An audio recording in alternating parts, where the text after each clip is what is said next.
Ministère Bethesda. Ministère Bethesda. Ministère Bethesda. Bien-aimés dans le Seigneur, il y a beaucoup de chrétiens malhonnêtes dans le corps de Christ, dans ce qui est censé être le corps de Christ. Beaucoup de chrétiens, je répète, malhonnêtes. Beaucoup de chrétiens ignares. Il y a beaucoup de personnes qui disent être chrétiens, qui disent pratiquer la foi chrétienne, mais qui ne savent rien de ce que c'est que la foi chrétienne et de ce qu'elle implique. Et c'est la raison pour laquelle nous avons beaucoup d'escrocs dans l'Église.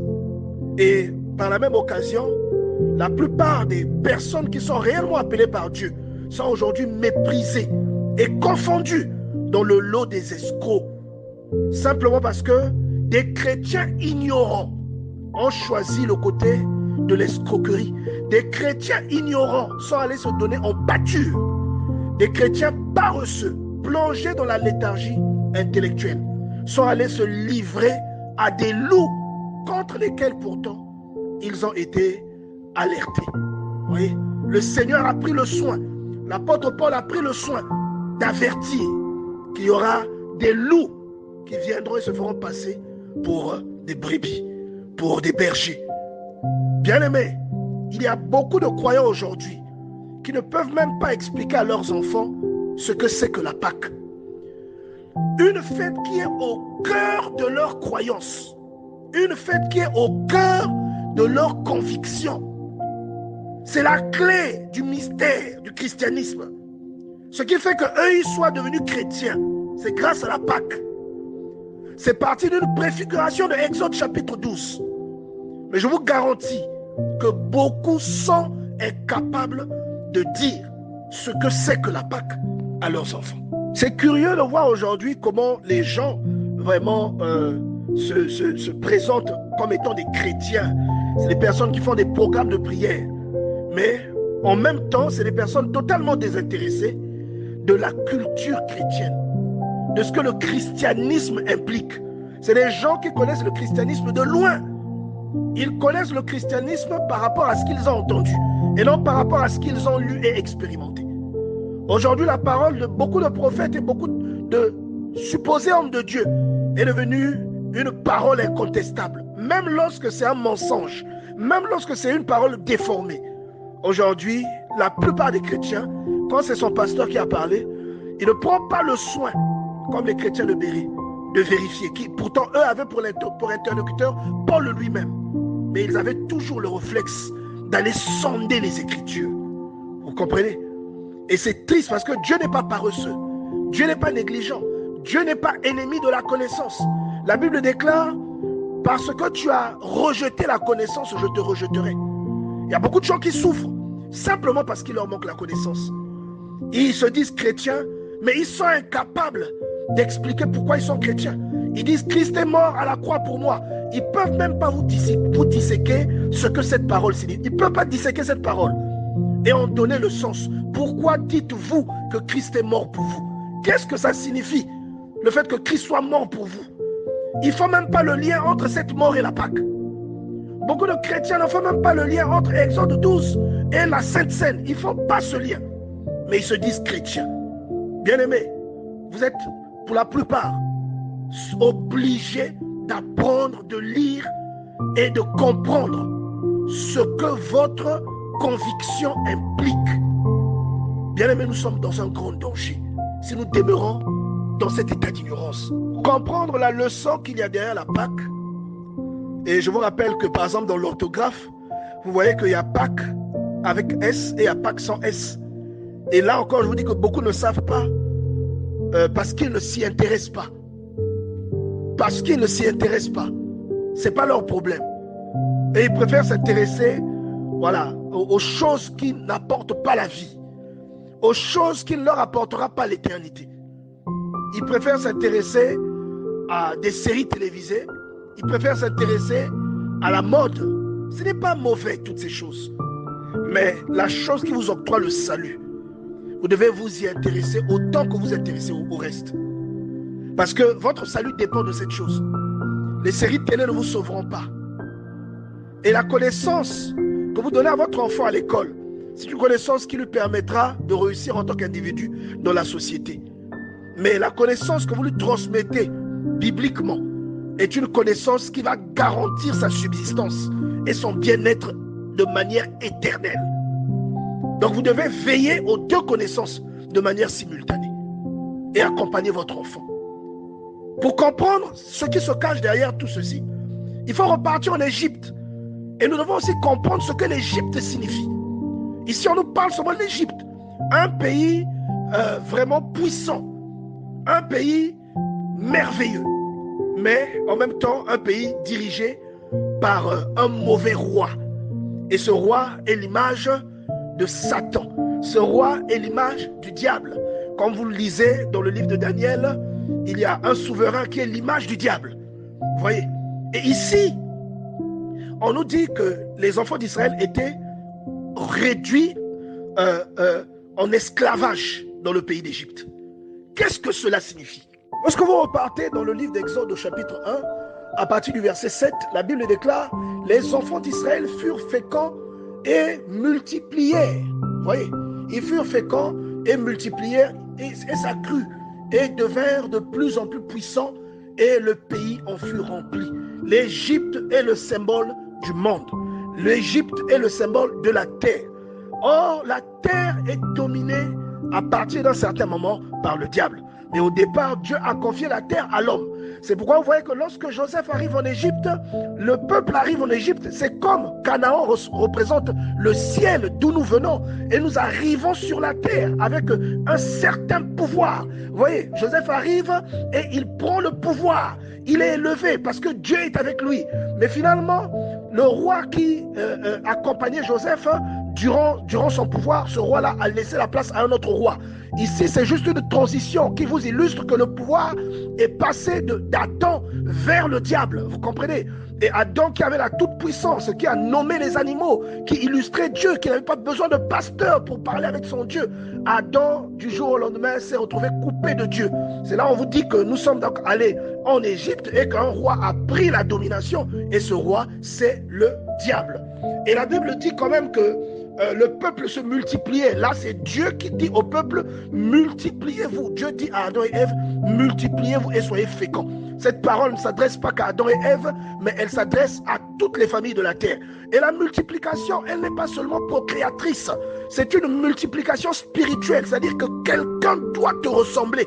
Si tu illustres Dieu, une personne à côté de toi, une personne qui te côtoie, doit elle aussi illustrer Dieu. Tu dois devenir contagieux. Un agent pathogène doit s'illustrer en toi pour contaminer les personnes autour de toi. Et ces personnes-là doivent toutes ressembler à Dieu. C'est une forme de multiplication. Donc tu n'es plus qu'un, mais vous devenez nombreux à refléter la même chose. Et c'est ce que nous essayons de faire ici, du moins avec les personnes qui vraiment comprennent la logique dans laquelle nous sommes en train d'avancer. Et regardez maintenant ce que le roi de l'Égypte dit à partir du verset 9.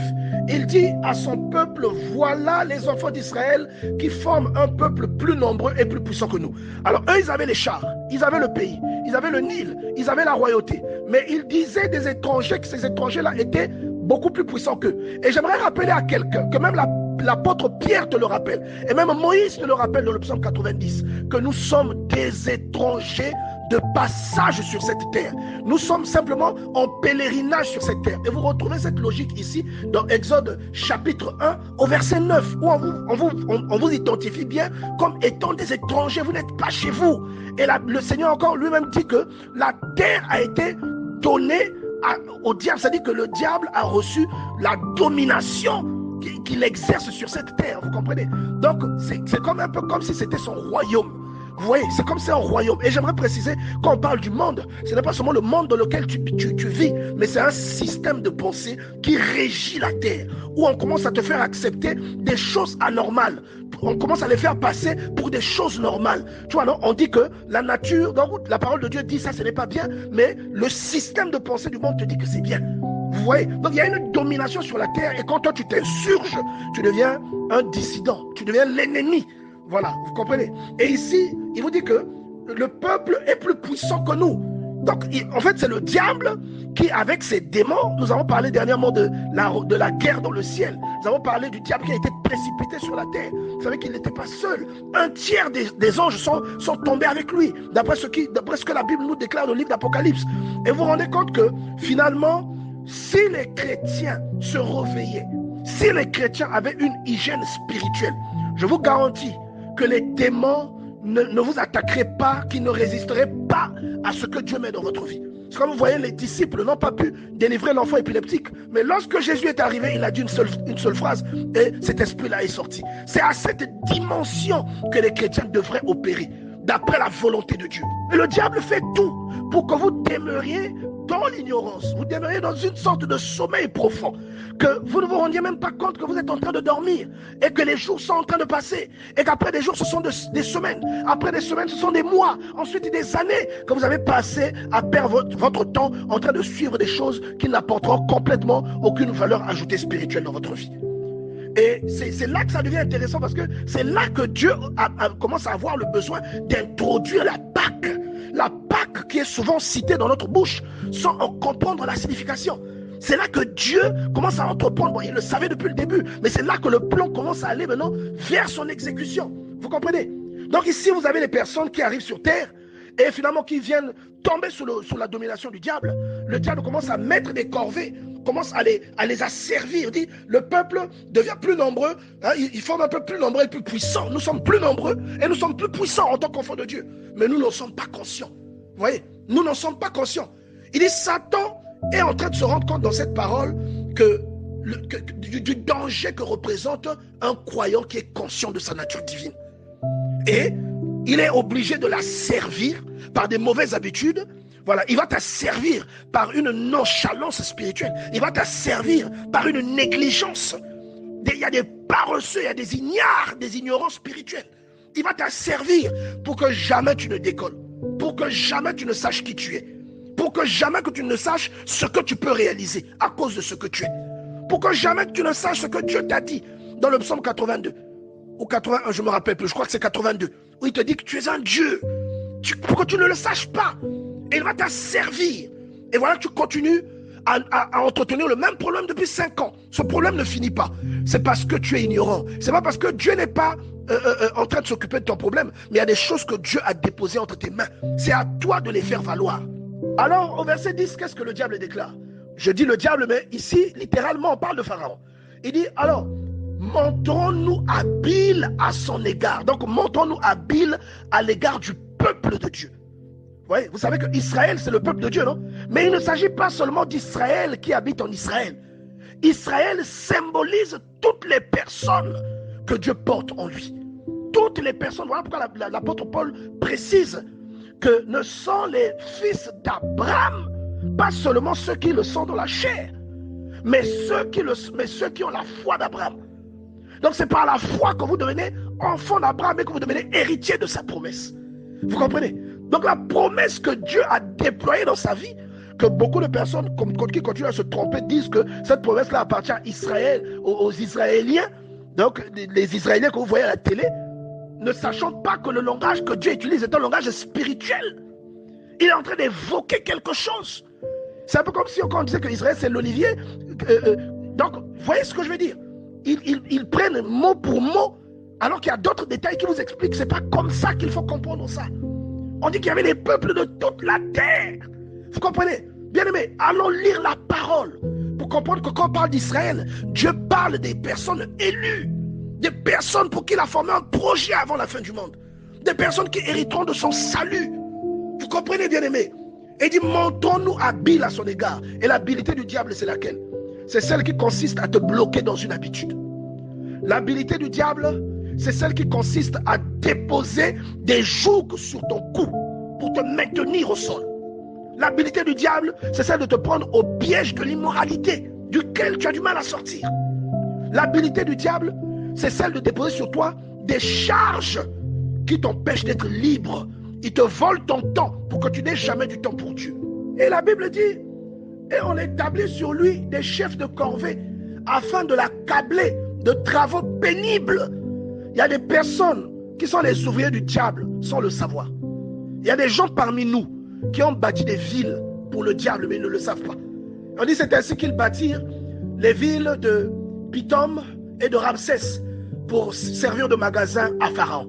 Il y a des personnes qui ont été des ouvriers du diable sans le savoir.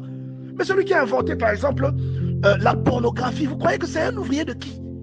Vous croyez que celui qui fait le commérage jusqu'à détruire un couple, c'est l'ouvrier de qui? Vous croyez que celui qui vient mettre toujours son nez dans le foyer de son frère pour faire passer sa femme comme étant une mauvaise personne, mais vous croyez que c'est l'ouvrier ou l'ouvrière de qui? Vous croyez que celui qui convoite la femme de son voisin, il est l'ouvrier de qui, bien-aimé? Il bâtit des villes pour le diable. Vous voyez? Celui qui maltraite l'enfant de son défunt frère, de sa défunte sœur, c'est l'ouvrier de qui? Celui qui maltraite l'enfant qu'il a trouvé dans le foyer, que son mari a fait ou que sa femme a emmené dans le foyer, et couche avec cet enfant, c'est l'ouvrier de qui? Vous voyez? Donc on dit c'est ainsi qu'il bâtit des villes de Pithom et de Ramsès pour servir de magasin à Pharaon. On établit sur lui des chefs de corvée afin de l'accabler de travaux pénibles. Et il y a des esprits sur beaucoup parmi nous qui sont là en train de s'assurer que vous allez tomber dans le piège. On ne pouvait pas parler de la Pâque sans ressortir pourquoi la Pâque a dû intervenir.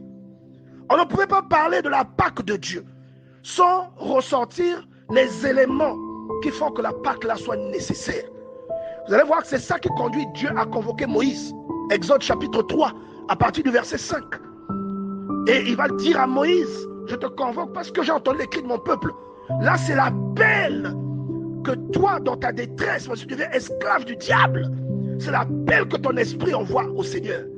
Et le Seigneur maintenant prépare son plan pour que tu manges la Pâque et que cette Pâque-là emmène l'exemption dans ta vie. Quand il déclare, montre-nous habile à son égard, empêchant qu'il ne s'accroisse, il va tout faire pour que tu ne saches jamais qui tu es.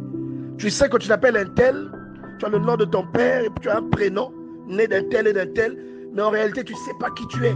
Voilà pourquoi vous voyez des chrétiens qui ne savent même pas ce que c'est que la Pâque.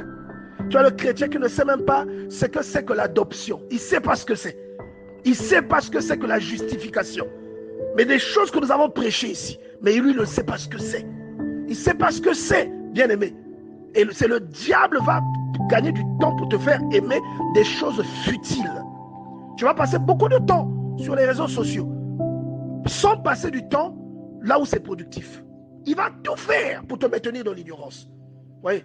Et il dit, de peur qu'il ne s'accroisse, c'est-à-dire que tu gagnes en puissance. Et que s'il ne survient une guerre, qu'il ne se joigne à nos ennemis pour nous combattre et sortir ensuite du pays. Il veut te maintenir dans son pays en tant qu'esclave. La guerre qui va survenir, c'est une vague de délivrance que Dieu peut envoyer dans la vie de beaucoup de personnes. Et si tu es aguerri au moment où elle arrive, alors tu vas saisir l'opportunité. Et tu seras aidé. Et tu sortiras de ton défaut. Tu sortiras de ta mauvaise habitude. Et tu seras libre.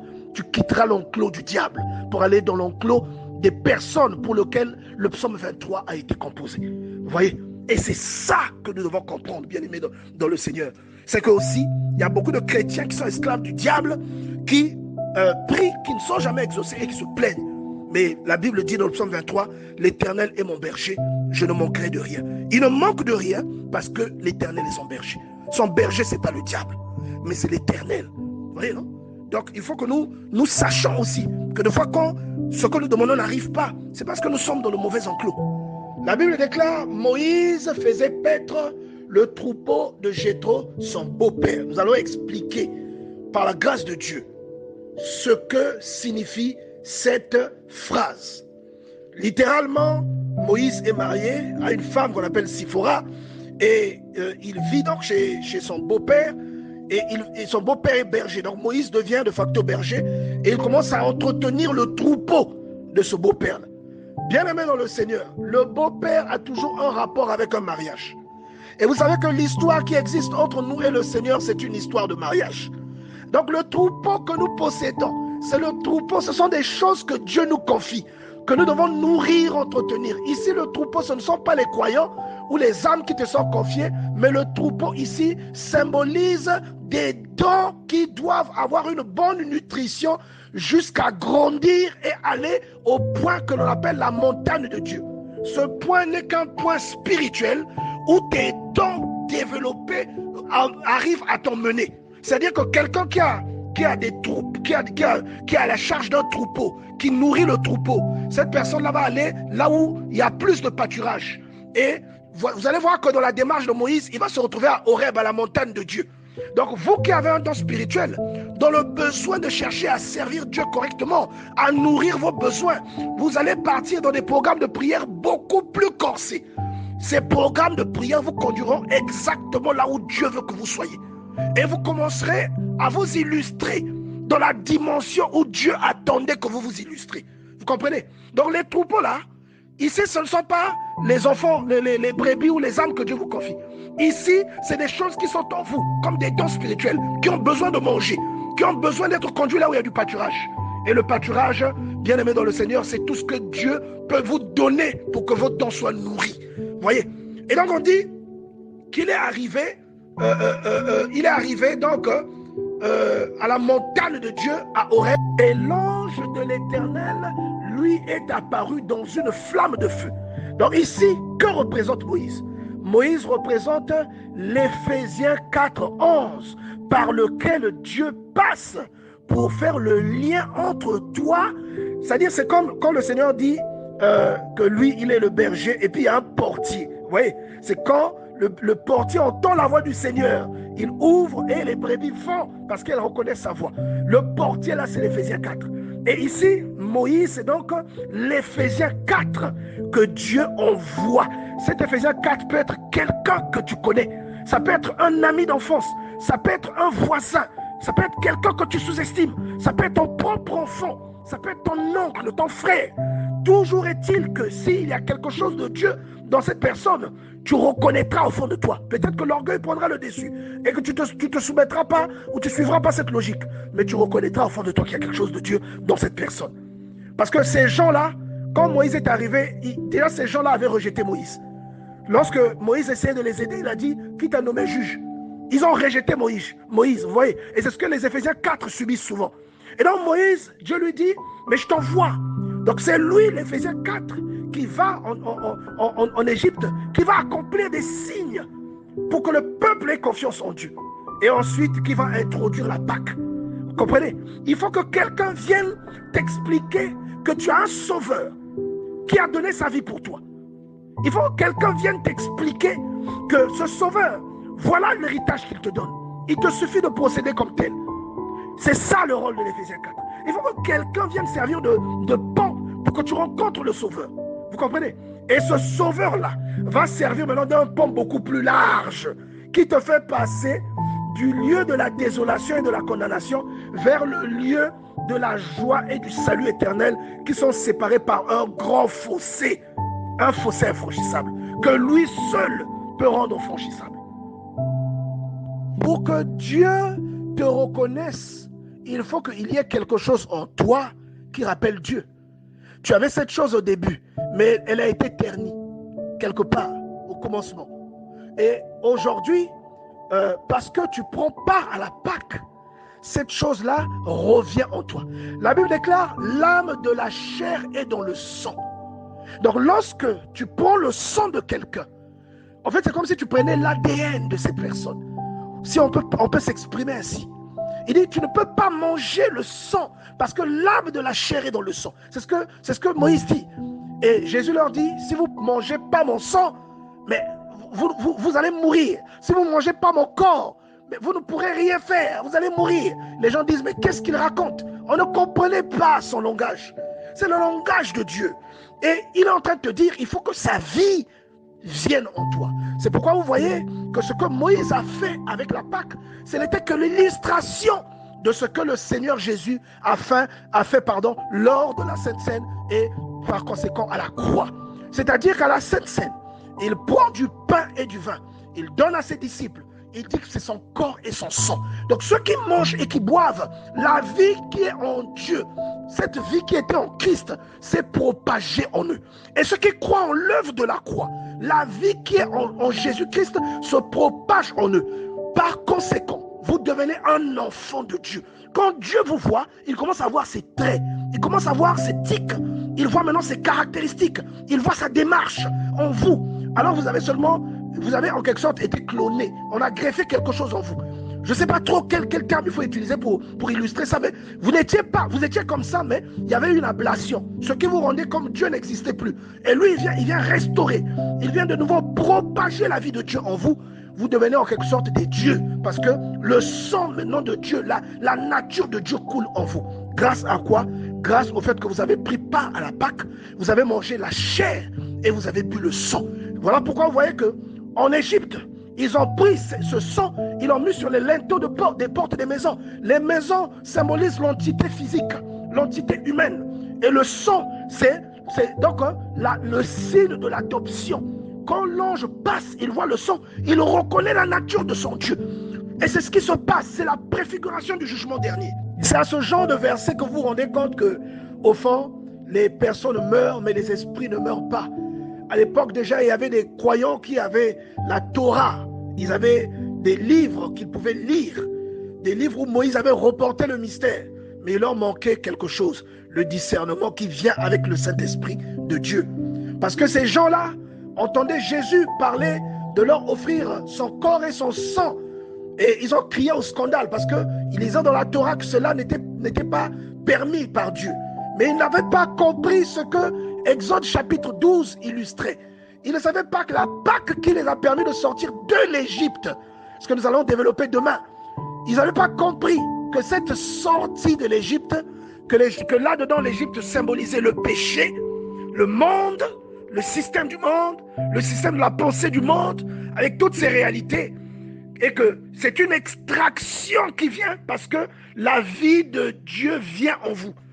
Prenez son sang, vous mettez sur le linteau de vos portes. C'est son sang à lui qui se mixe avec votre sang à vous. Oui. Et nous allons développer ça dans la deuxième partie. Son sang se mixe à votre sang à vous. Et une fois qu'il est mixé à votre sang à vous, lorsque l'ange exterminateur arrive, il vous voit, ou il voit toutes les maisons qui avaient donc cette marque de sang. Il reconnaît l'ADN des habitants du ciel. Il reconnaît l'ADN des enfants de son maître. Il reconnaît là l'héritier de celui qui l'a envoyé exterminer. Alors il ne peut pas toucher, il ne peut pas lever la main. Qu'est-ce qu'il fait? Il passe par-dessus. C'est ce qu'on appelle la Pâque. Donc le mot Pâque vient de ce mouvement de passer par-dessus. Pâque veut dire passer au-dessus. C'est pourquoi le Seigneur déclare dans Jean chapitre 6 au verset 54, « Celui qui mange ma chair et qui boit mon sang a la vie éternelle. » Oui, il ne fait que manger la chair et boire le sang du Seigneur. Et le Seigneur lui dit, il a la vie éternelle parce qu'il a fait ça. Et je le ressusciterai au dernier jour. Alors que Lévitique chapitre 17, verset 14, implémente déjà la logique. Il dit, car l'âme de toute chair, c'est son sang qui est en elle. C'est pourquoi j'ai dit aux enfants d'Israël, vous ne mangerez pas le sang. Donc vous ne mangerez le sang d'aucune chair. Car l'âme de toute chair, c'est son sang. Quiconque en mangera sera retranché. Le seul sang que tu peux manger, c'est celui de Dieu. Tu ne peux pas manger le sang d'une autre entité, le sang du diable. Ceux qui font des pactes avec le diable, c'est son sang que vous mangez. Ceux qui se laissent entraîner dans les mauvaises habitudes, qui prennent maintenant le dessus sur vous, ça devient une addiction. C'est le sang du diable que vous mangez derrière cette habitude. Et la vie du diable coule maintenant en vous. Nous allons bien entrer dedans dans la deuxième partie, mais je tenais vraiment déjà à annoncer ça. Il faut que nous comprenions bien, aimés dans le Seigneur. Je vous en conjure, recherchez la connaissance. Recherchez le Saint-Esprit. Lisez la Bible. Faites des retraites spirituelles. Passez du temps en consécration. Lisez la Bible. Invoquez votre Dieu. Ne perdez pas votre temps dans les choses mortes qui ne vous apportent rien. Ces choses-là peuvent de temps en temps être là, mais ça ne doit pas vous captiver. Votre temps doit être consacré à ce qui donne la vie. Consacrez votre temps aux autres. Consacrez votre temps à ce qui concerne Dieu, à ce qui peut aider l'autre, à ce qui peut édifier l'autre. C'est pour cela que vous avez été envoyés en Égypte. Ministère Bethesda. Ministère Bethesda. Ministère Bethesda.